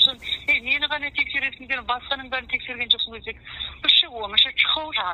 Бәрін айтып қойған ғой, осындай тексерілген адамдар келіп пікір айтса тоуша деп айтыңдар. Сосын айтып, жарайды, мен қазір өтейін. Мына жер есігінен кетіп қап, екіншесінен келсем, тағыза шықылдық кетім. Жаңа жақта чоуша деп едім, не же чоуша ма десем, ол не же чоуша деді. Не деген чоуша дедім, маған келгенде, масаның басына, марадың қасына тура келетін. Содан мен қалай жерге кіріп көріп, тура жүгіріп деген сен не көргендей, азат көргендей тура жүгіріп деген, шықылдатып ала жүгіріп деген, бекен жаңызы тайха деп деген сөйтіп. Яғни сен... Содан мен үйден шықпай қойдым, шықпай қойдым, сен бармайсың ба, сен өз жерге сондай болып сол жерде ұрыстағы, ұрысып қалған ең бізді айттың.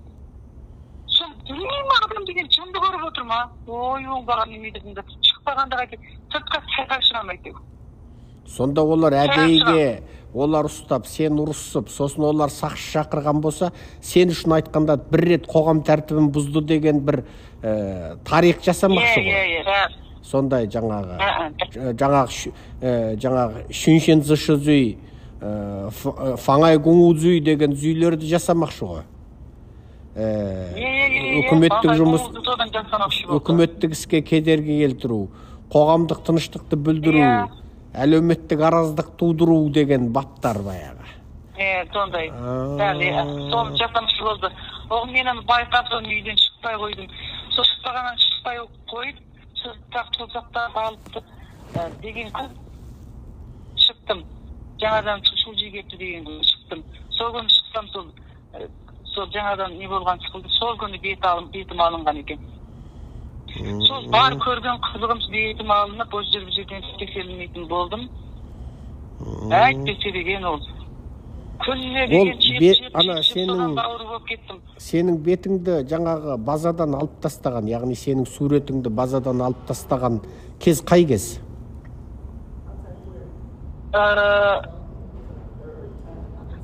Мен осы екінші шулжи, бірін біздің бұрынғы Чын деген шулжиіміз, сол кетті деген хабар келген күні шықты. Мөлшермен қай сай? Кеткен күні. Екінші ай, үшінші ай ма? 2022-нің екінші ай, үшінші ай мөлшері, Жоқ, қай екінші ай, үшінші ай ма? Екінші ай, үшінші ай мұсыра тұрмыз. Жоқ, жазып тұр кез айту. Жазып тұрым кез қой дейм. Мен қасымда нағашы әпекем бар, сол кісі етіп, бір көшеге шығайықшы киімді дем алайық.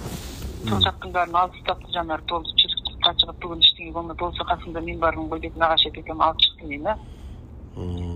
Сон екеуміз нәмірға бардық. Кіріп, менің бір қара алтындар бар еді. Ақшам болмаған ең сол қара алтындарын таптым сол кезде. Содан кейін киімді демедер алайық деп, жаңағы бүгін Шаушымырға барайық дедік. Шаушымырға барсақ, сол сақтардың бәрі алынып тасталған екен. Сол күннен бастап не қылды, сол алмасы деп жатты, одан кейін бір қарасам шулжи келді, ана шулжи алмасы, ona басқа шулжи келеді. Сол кеткен күні түнінен шыққа. Түсінікті.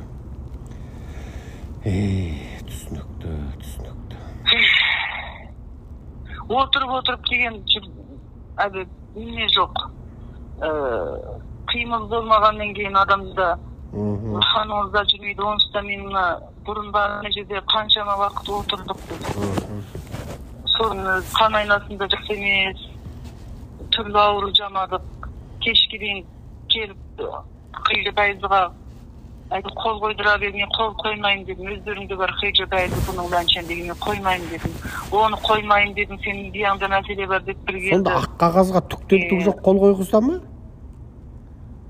Қағазға түктен түк жоқ қол қойдырады өздерің жазылғаны бар. Ол жерде оны сен мысалы өрт қойдым, кісі өлтірдім, Украинаға ракет аттым деген жазу болсашы мысалы.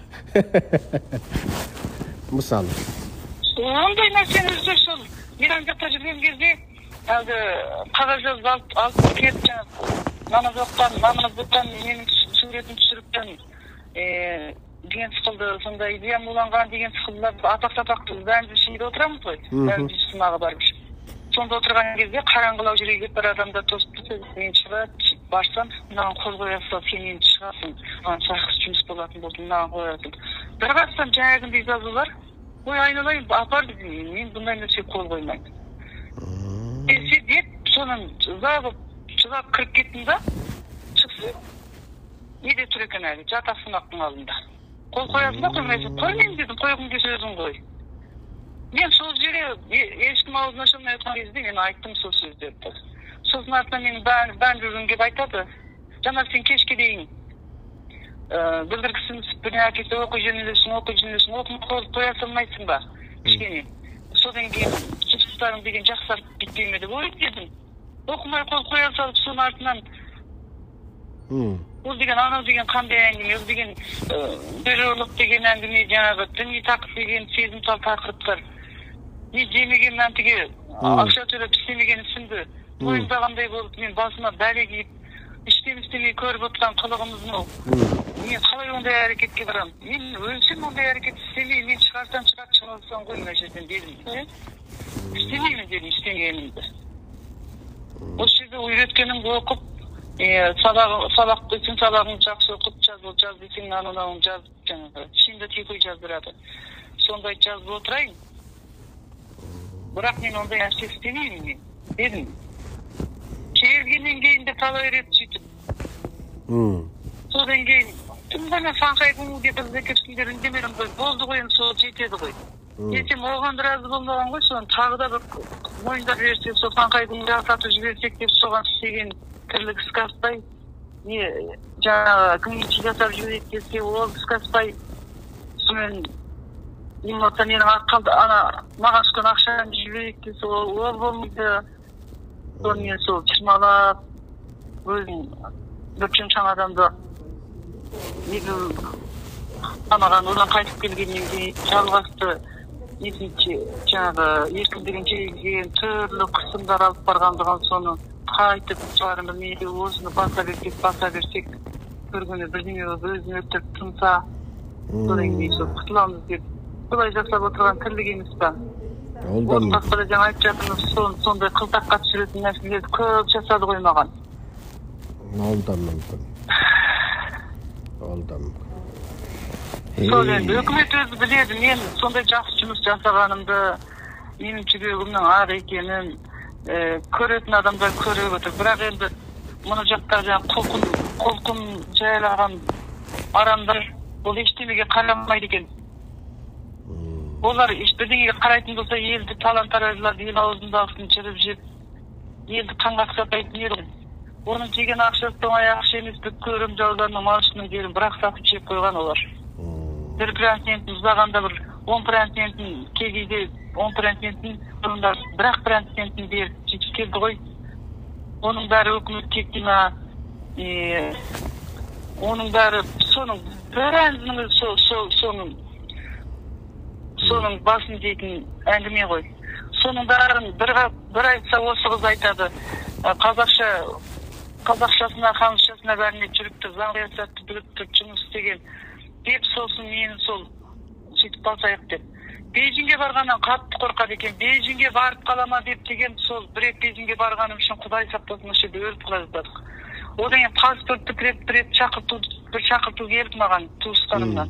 Соны алып барып бүткіл семьям деген тықырыштық бұлар деген. Түн ортасында мылтықпен кіріп қайта келіп деген біреудің ананың судья, ананың бастығы, мынаның тәуі кісі, мынаның шыңжаңы қойшы айтты, күңәншінің жүйжаңына сөйтіп деген ес ақылдан шығарып, мына бармасын деп айтыңдар. Ең соңында менің әкемнің ағасының баласы болатын ол. Сол бала, сол Оразбай деген кісі болатын. Қалыпжан деген, Қалыпжан Оразбай деген. Сол Оразбай деген адамның бізге шампанжаны тауып беріңдер. Қайсы сөп кеткен кісі ғой. Шампанжаны тауып беріңдер деп. Сосын шампанжаны табылмады дейді. Жаңа сен табасында шампанжаны тауып беріңдер. Ол өздерінің базасында тұр ғой. Шампанжаны өліп қалған адамның шампанжаны қайдан тауып береміз? Дедім, сендердің жұмыс істеп отыр екенсіңдер жарайды, біз бәріне пиғыз келеміз, біз пиғыз қылайық. Мен зиратын көрсетейін дедім. Өздерінің екі зират, менің әкемнің зиратын ашыңдар, атамның зиратын ашыңдар, сол жерден жаңа екеуінен ДНК-сын анасын алып, содан кейін сол екеуінде туыстық қарым-қатынас бар ма, содан кейін шешіңдер енді басқа амалым жоқ дедім. Жоқ, ол өлген адамның жеке куәлігін сұрағанда, ол өздерінің ақпараттық базасында тұр ғой. Жеке куәлікті өздері заводтан баса. Сондай нәрседен қитырқылық жасайды ғой, сол ғой енді. Ал енді сонда ол өліп қалған сенің туысыңның жеке куәлігін саған тауып бер дегенде, олар мақсаты не? Сен, мысалы, не мақсатпен істемекші? Ой, бұлар ыңғайы келсе болды. Өтіптің ыңғайы келсе болды. Қинаудың ыңғайы келсе болды. Бөгеттің ыңғайы келсе болды. Келсе де келмесе бір ыңғайын кетіріп, айтты, оттай беретін болып отыр ғой. Жоқ, ол өліп қалған адамның саған қандай туыстығы бар, қандай қатысы бар деп отыр. Оны біліп отыр ғой, мен әкемнің қанға жіберген деп отыр мен. Менің бобом болып берді ғой кісі. Мен соның қанған үйдерден, сонда сол сенің бобыңның байланымның несін шығар. Шампанжанын шығарасын деп. Шампанжан табылмайды десек табылдар деп. Содан айттым сол. Енді көрсөтөйт. Зират, әкемнің зираты мына жақта, атамның зираты мына жерде. Сол жерден барып зиратты қазыңдар. Қазып сол жерден динкасының сынамасын алыңдар, әкемнің де динкасының сынамасын алыңдар, қосып, сосын кейін жаңағы, содан кейін сөйтіп. Дәрілдеңдер басқа бізде алып шықсын. Ой, адам таңырқайтын нәрсе. Ой, ондай әңгімелер көп, көп. Әкеңді атып өлтірген немістің қолынан сыпырап қалып кел дегендеш? Баяғыда Уәлибектің бір күлдіргісі бар еді ғой жаңағы. Уәлибек көші-қон комитетінің бастығы болады. Әкеңді, анау кім, әкең қайда дейді, әкемді немістер атып өлтірген десе, онда әкеңді атып өлтірген немістен сыпырап қалып кел дейді ғой. Міне бар міне әкемді атып өлтірген немістің өзің қолы соның суретті алып тұтқан сол. Сондай. Уәлибектің... Ана аудионың ішінде бәрі тұр. Не сұқызық нәрсе тұр. Соны көріңіздер. Мен бүйтпедік, сөйтпедік, жаңарға бүйтпедік, тағы шығады. Бірден ана жерін ол ана өргендіктер түк емес қой. Тағы бірдеңе деп шетелдік ақпарат құралдары, шетелдік ұйымдар сұраған кезде бұлар өтірікті тағы да қоса бастайды. Сол кездерде көрсетіңдер деп мен реттеп берген нәрселерім тұғын. Соны көрсетіңіздер. Ана саған хабарласқан Айбын деген жігіт сол бізге жаңадан қосылған жігіт екен. Алаңдама. Бізге жаңадан қосылған екен, мен білмейді екем. Біздің сол Қазақстанда біз жаңа партия құрып жатырмыз ғой. Қазақстанда демократиялық жүйе орнатамыз деп. Сол біздің партияның жауапты адамы жаңағы сол маған айтты, бізге жаңадан қосылған адам деп. Уайымдама, ол біздің адам. Енді сен ана кімге, ғалымға бүкіл сен жіберген материалды маған шартсыз түрде жіберіп беріп отырсын, соны тапсырсаң болды. Мен нешеме тартып едім, соған неге не тұрғанын ғалым сұрамаған ба шазайға, жоқ, шазайға алып кейінірек көреміз деп. Түсіреді. Ол ғалымды да айналдыратын жын шайтан көп. Ғалымды да қорқытатын көп. Ол да қорқуы мүмкін. Ұлттық қауіпсіздік қорқытуы мүмкін, бопсалауы мүмкін. Сосын жаңағы оның да айналасында жаңағы сияқты шайтандар барып оны ол жаңа Серікжан деген жігіт анау мынау деп басына айналдыруы мүмкін мысалы. Енді сондай болады. Енді қандай болуынан кімнің кім екенін білмеймін аға. Менің бар ол ғалым жақсы істеді. Ол сенің берген ақпаратыңды Ауытқа беріп, Ауыт Мұқибек оны сайтқа жазып, Ауыт Мұқибектің сайтынан барып мен көріп, саған хабарласып отырмын ғой. Сосын мен оны халықараға жеткіздім.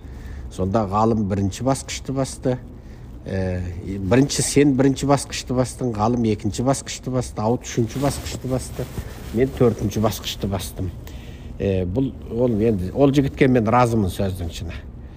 Бұрын қандай болды білмеймін, кейін қандай болады білмеймін, бірақ осы тура сенің жұмысыңда ол жігіттің істеген еңбегін мен бағалаймын. Рахмет оған. Жақсы.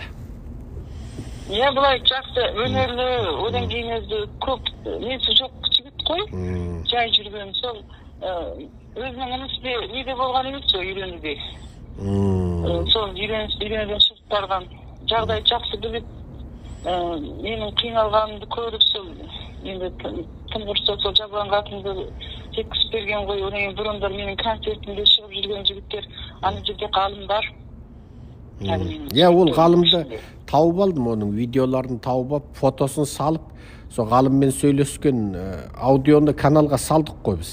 Себебі ана жаңа оңбаған жалақорлар, бұл өтірік, бұндай адам жоқ, неге олар сағаттап сөйлеседі, мүмкін емес, телефон неге жауып тастамайды, ақ көк, Қытайда деген бәрі қиын, біз туысымызбен сөйлесе алмаймыз, бұл Серікжан неғып сағаттап онымен 2 сағат 17 минут сөйлеседі деп жаңағылар сөйтіп өтірік өсек аяң таратқаннан кейін біз міне соқтық міне деп содан ғалымға сен айтшы енді Жанаргүл Жұматай Қытайда ма десем иә дейді, Үрімжіде ма десем иә дейді, отырған шын ба десем иә шын 2 жыл отырды деді.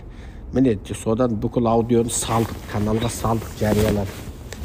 Ғалым керемет сөз айтты. Қытайшылдар өстіп жала жауып жатыр десек, қытайшылдар оттай береді деді. Болды, сол сөз жеткілікті болды. Аға, рахмет Ғалым. Барлықтарыңыз рахмет. Мен рахметтен артық басқа айтарым жоқ сіздерге. Сауабы тисін. Уайымдама, телефоныңды өшірме, қандай да бір жағдай болса, бірден маған хат жазып жібер. Бізде міне қазір 1 январ, дәл қазір бізде 1 январ түнгі сағат түнгі сағат не болып кетті? Қазір мен сағатты көре салайыншы. Ой, түнгі сағат 2 болыпты. Сендерде күндізгі сағат 1 болды ма? Bizde 1 болды. Күндізгі сағат 1 болды, Алматы уақытымен 1-дей. Сондықтан 14-тен 57 минут өтті қазір. Иә, 14-тен 57. Bizim уақытымыз кетеміз ғой. Иә, білем, Пекин уақыты Алматы уақытынан 2 сағат ілгері ғой. Сосын аға айтпақшы, ана Қоразбаевпенен Сәкен Қалымовпен сөйлесіңіз бе? Ол кісілер енді мені таниды ғой. Қоразбаевқа не ана нөмірінде WhatsApp жоқ екен. Сосын телефонымен тіке шықтым. Тіке шықсам, FaceTime'мен шықсам, есеміз жаңағы алмады телефонды. Мен Әбу-Дабиде жүрмін деді ма, ана Араб бірлескен әмір. Бір жерді жазыпты, ана емілесін қате кетіп қалған сияқты, Әбу-Дабидемін деген сияқты жазып. WhatsAppқа жаз дейді, сосын хат жазып бердім. Бұл нөміріңізде WhatsApp жоқ екен, менің осы нөмірімде WhatsApp бар, сіз маған жазыңыз дедім. Әлі хабар келген жоқ. Енді ана Сәкен... Мен хабарлассам, әзір қолайсыз деп телефонды көтерген жоқ, маған сообщение жазып жіберді.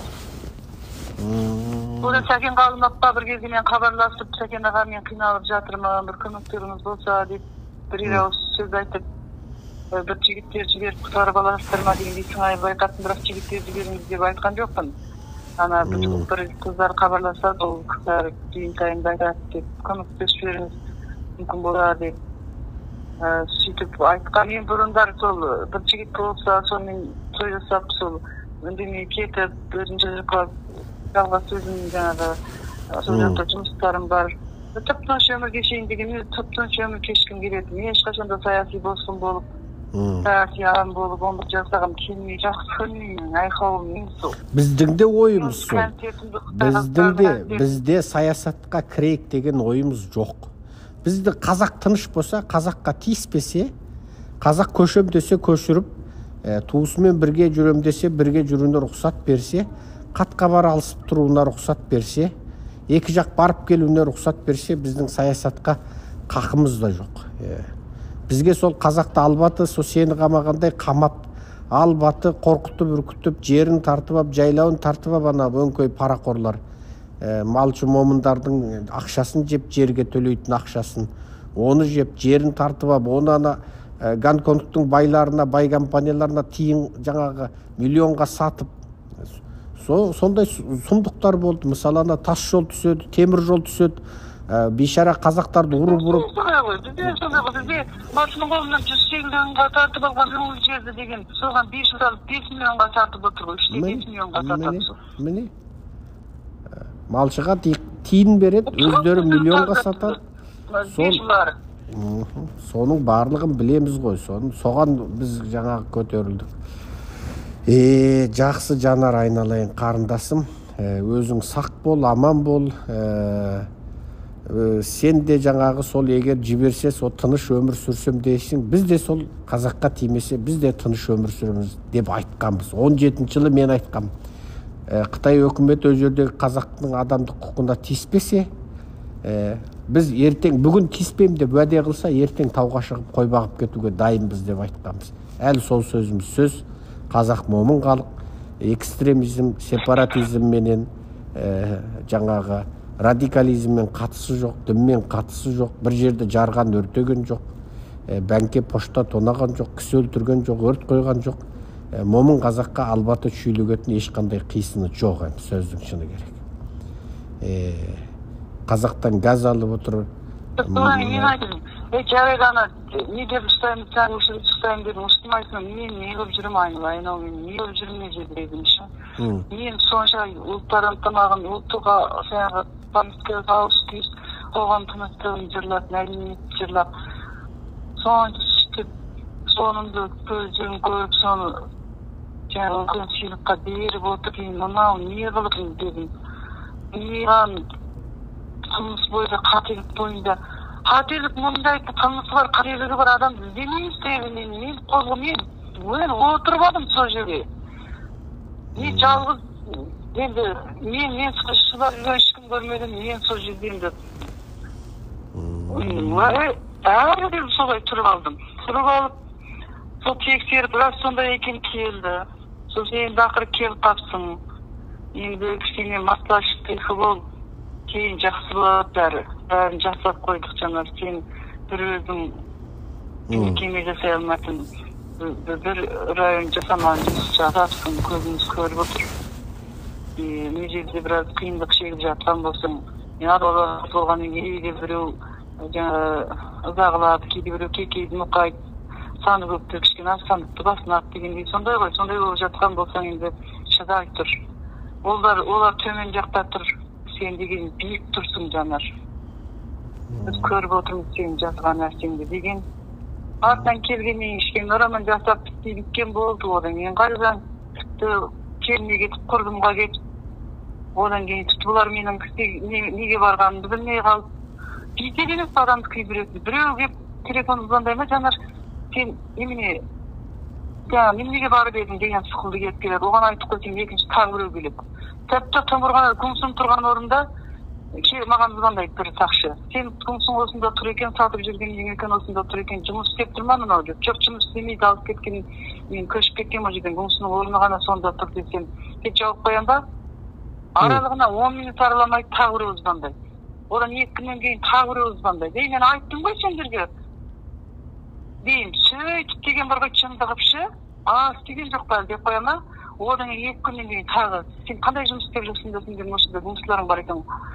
Ana, şöyle bakıp, Napos'un çocuğuna akidimde şiyandan, pünçenden gibi akildim bu. Sonra desem, jasap beni sol için, ana, ters soda zatılatın narsenime saybak sonucuya akit jasap, kalın adam bizi 3 saat kirsem, 3 saat turup sözüge kirsem, özüm 112 adam bolup kirgem, yav-yavşı deyip kirgizdi. Soğudan keyin jasap bermey degen çılvatı degen resodun altına sakçılar gelip. Men bargan jerim, men bir жерден negan janağı birdeňe ne kılgysy gelse birdeňe esabat jasadım. Yav-yavsy, sansı, arsy, degen jiber galmy çören nomry gelip. Tepki kişiyetinden baray baskany goş, meniň mına ýüm şeýhaly ýydaňdan arlyňar goy. Sonra baray yaw-yawsy, nemine yaw-yawsy, meni çöledip jiberет. Ana, uyefim çöledipçi.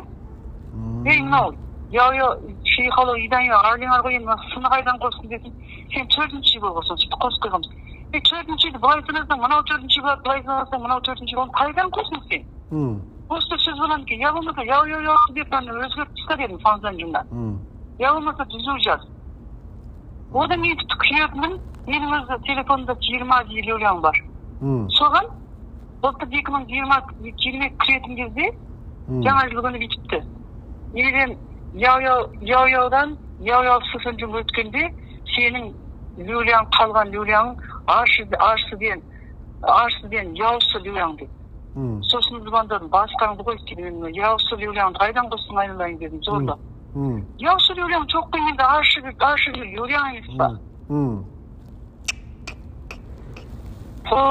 Peşire garay dedim koy. Sosun bir gün ayttım el.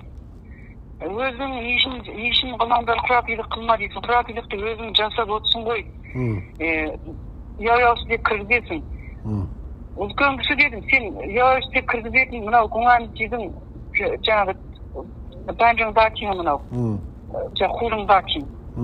Sen hurun daçyň bir bol sen taýberde oturgan. Mına memleketdiň janagy nodostuk retiň bir tutas. Halkka hyzmat etdiň orun, mına ýaman ýenin Әзірегілдің есігінес мұнау. Сен Яман ені есігін барап отырған жоқсың. Аны өзінше Яман ені болып отырған соң жүйесін ойнап отырған ана алдасты. Мен өлет деп отырымда өзі өліп қап. Содан барғанда мен жоқ. Гаңға бұқтамас болдығы сол сәлемін жеткізем. Мен де тілімді тартқам жоқ. Сондай жағдайлар көп. Шүреген бірдеңенің атына жауысы, бейінсі Адам жоқ болса да қасында мен 8-ші болып кіргенде яусы, 3-ші болып кіргенде сөз ғой, 5-ші болып кіргенде яғни жүкеге тиюде ана жақта да беусән сәнсі болатын мен. Ана жақта да мен беусән сәнсі деп қойған. Оны сен қазақша түсіп. Яғни шоқаусымақ. Төрт деген қазақта 4 түлігі сай дейді. Мен айттым, қазақта 4-ің себебінші мен жаман деп өсін маған тілеп жүрсіңдер дедім. Біз деген өртлігі сай, сұлсаң, жақсы, 4 жақсы сейсін деген сөз. Өзінде жырғаттың деп жүрсің, сен сөйтіп деп жүріп өзің өліп қалуың, барғанда мен жоқ аңға болып қалмасаң болды ғой. Үлкенсі жан алғанда сен екенімізбен ақылдаспай. Ол менен де сөз қалған жоқ аға, айтып жүрмін. Сөз. Мен айттым, ештеме қылғам жоқ, халыққа рухани азық бағыштадым, халықтың мұңзарын айтып дегеннен кейін үлкен кісілердің несімен аттым. Ешкімге бір жерде шу шығарып, бір жерде жамандық істеп, артып кеткен нақ өзінің жолын барын, істейтін жұмысын тинақта істедім, көзін көріп бағаладым, бердім, елген кезде иттің, сүйттім. Күнімді жеп, елімді құртып қазір ені өлтіруге таяныңдар. Енді басқа шара жоқ, осы қарап қалдым әлі, бұны айтқан ана сақшы келген кезде. Бұрын соңды да еске талай рет айтым, мемлекеттің атаға бір ой үшін отырмын. Кішкене қолдарыңыз тартыңдар, істей болса да бір қолыма бітей тар шашсаң да, тар шашсаң шаштай ақ қой, алдынан бөгет болмасаң бітей өзің бар жұмыс істесең. Оған көнбейді ғой, миына кіріп шықпай бітпей әгі, екі сөз айтсаң тіпті құтырады. Мен деді адам баласының ғой деп бір рет айтып едім, содан кейін құтырып деген мынаны сол кеудесін бастық деді ғой, мен кеуделеніп отырған жоқ айналып келгенде, шынымды айтып отырмын ғой. Мен үкіметпен түйесіп отырмын, сен сондай жұмыстар жасай, қай жеріне мен солай деп айтып, маған қандай ой тағады, маған сондай қандай жамандық тағады. Мен істеген жұмысын көз алдымда отырып. Консулда 2008-де құрдым, 2008-де құрып, содан кейін ауыл мәдениет қызым өз медиа шектерді болатын. Сосын кейін ауылы деп жазады екен. Қарадым 2008-де ауын құйық елімізде ашылды ғой. Содан кейін онымен ауын жылы деп, олимпиада қуанышы деп қойып, содан кейін сол Зозыры Гайгы Кайпан болатын. Гайгы Кайпан Саншанның құрметіне. Одан кейін осы Дайнен Итшігі ауынды чеңгі болам деп, сол 30 жылдан 100 жылға тарта тарихы бар қазақтың ескендерін жинап концерт бердім ғой мен. Сөйтіп үн қостым ғой партияның үніне. Одан кейін сол үшін мәдениет ауыс-күйіс жасадым. Ешкімді жастың құшақ бұрылыпты, бәрінің мәдениетін көрсеттім, жақсылығын көрсеттім, тыныштық, ынтымақтың жырларын жасап, біраз деді, мың неше сағат солай беріп. Мені қалай айтады, не айтады енді сонда енді? Айтсын енді. Айтылмаса бір жөні еріп айтпай ма? Айналайын енді жамандардың қаптарында, жамандардың несінде кетіпсің. Мынандай болсын деген бір ауыз дұрыс сөйтті. Бірақ мен күтпейді, айтсын деген сайын ол айтпайды. Айтпаса қойсын мен отырмын осы жерде. Айтпай мен жақсыны жамандығына да дайынмын. Болсын осында, не қылар енді қылсын болды. Онсыз да болашағымды көрген адам. Сол енді бірақ өмір сүргім келеді, жақсы өмір сүргім келеді. Қазақстанда саяси болмай-ақ қазақтың елінде сол жердің азаматтығын алып сол жерде өмір сүргім келеді. Бірақ әрине Еуропаға, басқа елдерге барып көргім келеді менің. Американы көргім келеді әрине. Еуропаны көргім келеді. Озық мәдениетті елдерді көргім келеді. Саяхат орындарын көргім келеді. Қазақстанға барып семья болып қазақтың бір қазақтың деген бір жақсы азаматын танылса, сонымен той жасап, бала бола алсам болдым, бола алмасам біреу жетім баланы асырап алып, соны неғып, бағытқа соны жеткізіп өмір сүргенге көргім келсе, жаңағындай қиналған кәрі болсаң, жетімдерге пана болғым келеді, жұмыс істеп жатсам, сол таптан таянғанымен. Мен сондай ғанемін. Мәдениет осындағы Қытай қазақтарының өзгеше жаңағы несі бар, мәдениетін көрсетіп сол жаққа. Сондай концерт қойғым келеді, соны дәстүрге айналдырып, жылына бір рет концерт қойып, сондай жұмыстармен айналысқым келеді. жақсылықтың жаршысы болғым келеді, ақиқаттың жаршысы болғым келеді. Біреуге жала жатпаймын. Өзімді албаты көтеріп ақтап та жатпаймын. Бар болымсым осы. Білер адамгершілік жүрегінде бар адам жақсылығын естіп, жақсы сөзін айтып, қолдан келсе қолынан тарсын мені. Қазақтың әрбір азаматына, азаматшасына айтарым. Сосын алыс жақындағы медиа бар, ақпарат құралдары бар. Жаңағы құқық қорғау органдары бар. Жалпы халықаралық қоғамнан мен көмек сұраймын. Әлі айтамын, көмек сұраймын, маған көмектессін. Мен бір адам болып өмірге келген едім, адам болып жасап, адам қатарына қайтып қосылып кетуіме көмектерін қоссын. Солай аға айтарым, қайта құттықтап. Жоқ, қайта. Осы видеоны жариялап. Жариялайын ба? Жариялаңыз. Жарайды, жақсы онда. Сен әрқандай талабыңды біз орындаймыз.